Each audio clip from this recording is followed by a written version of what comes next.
Chiropractors are healthcare professionals who specialize in diagnosing and treating problems with muscles, joints, and the spine.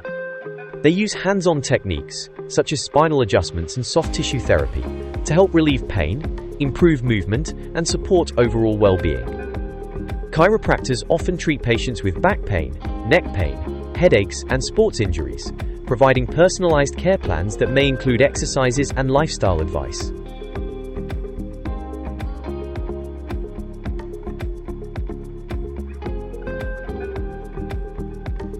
Newly qualified chiropractors typically earn between £30,000 and £40,000 per year, while more experienced professionals can earn upwards of £50,000. Chiropractors running their own successful practices may earn significantly more, sometimes exceeding £80,000.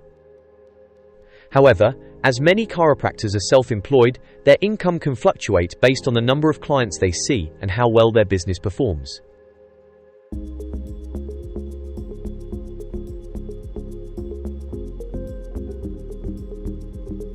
Chiropractors must complete a degree recognized by the General Chiropractic Council (GCC). This is usually a 4 or 5 year Master of Chiropractic (M-Chiro) course, which includes academic study, practical training, and clinical placements. Subjects covered include anatomy, physiology, neurology, and chiropractic techniques. After graduating, they must register with the GCC to legally practice in the UK. Some chiropractors also choose to undertake additional training in specialist areas, such as sports chiropractic or pediatrics, to expand their expertise.